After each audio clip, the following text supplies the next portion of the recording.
Article 370 की सुनवाई supreme court पर चल रही है। उसी के दौरान एक और स्टेटमेंट जो है वो आया है। मैं आपको बता दूं कि आर्टिकल 370 को जो खत्म किया गया था, अब ये सोर्सेस बता रहे हैं कि वो वैलिड है, ऐसा कहना है सुप्रीम कोर्ट में। और आपको साफ तौर पर ये बता दें कि इलेक्शन कमीशन को कहा गया है कि 30 सितंबर 2024 से पहले जो है यहाँ पर चुनाव करने का निर्देश भी दिया गया है और कहा गया है कि इलेक्शन से पहले जो है स्टेटहुड का दर्जा जो है वो दिया जाए।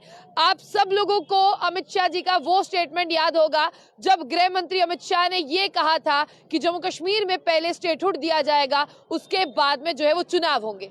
बिल्कुल आज आर्टिकल 370 की सुनवाई चलते वक्त कोर्ट में, सुप्रीम कोर्ट में यही चर्चा हो रही है कि आर्टिकल 370 को खत्म करने का जो प्रावधान था, जिसमें प्रेसिडेंट ने जो है वो हटाया था, जो एक स्पेशल क्लॉज था उसके तहत, लेकिन अब ये चर्चा हो रही है क्या यूनियन गवर्नमेंट के पास इसका इख्तियार है कि आप जो है स्टेट को यूटी में तब्दील कर दे।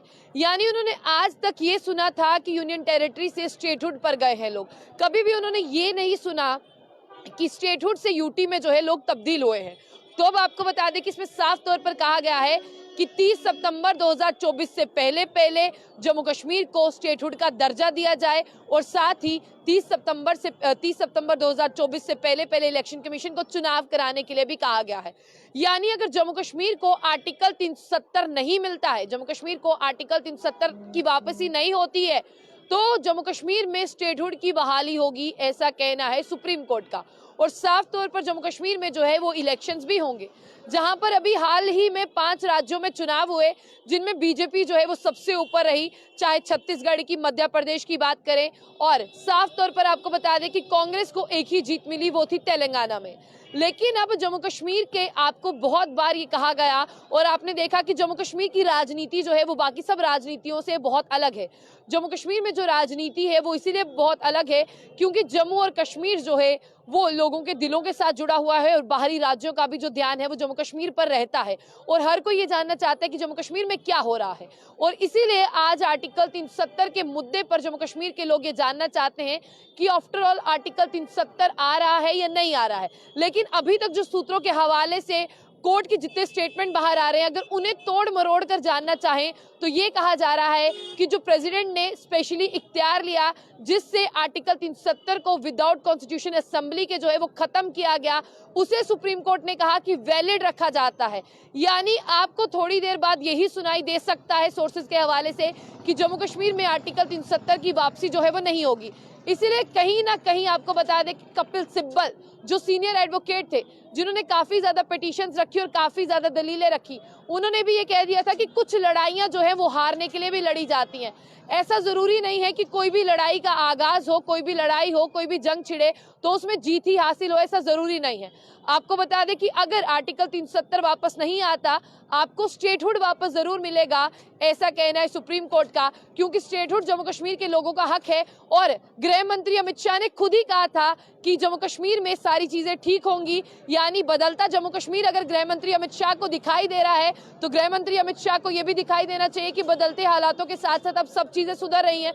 तो इसीलिए कहा गया कि आप लोगों को स्टेटहुड मिलेगा और 30 सितंबर 2024 से पहले और 30 सितंबर 2024 से पहले यहाँ पर जो है वो चुनावी भी होंगे।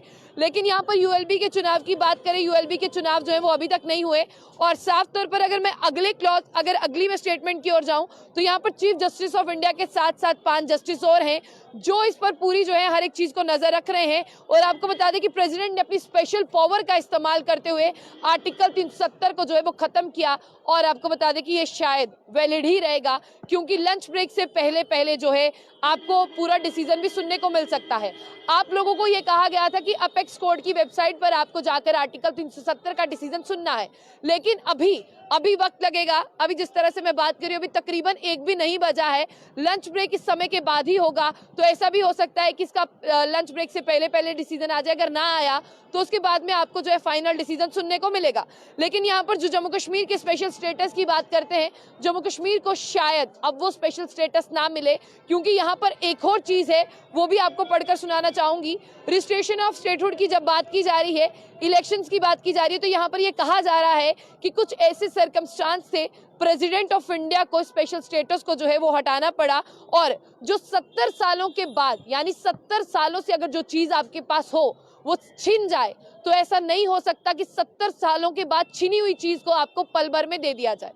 और साफ तौर पर अब जम्मू कश्मीर के लोगों को अपनी आंखें खोलनी होगी, जम्मू कश्मीर के लोगों को अपनी आंखों का चश्मा हटाकर देखना होगा कि जम्मू कश्मीर कहां था और कहां पहुंच गया, और अगर अभी भी चुनाव नहीं हुए तो जम्मू कश्मीर कहां पहुंच जाएगा, ये आप लोगों को देखना होगा। क्योंकि जब तक जम्मू कश्मीर में कोई चुनी हुई सरकार नहीं होगी तो जम्मू कश्मीर के लोगों के बारे में सोचेगा कौन। गवर्नर रूल है यहाँ पर, जो है आप भी जानते हैं कि केंद्र शासित प्रदेश में रहते हैं, यहाँ लेफ्टिनेंट गवर्नर मनोज सिन्हा है।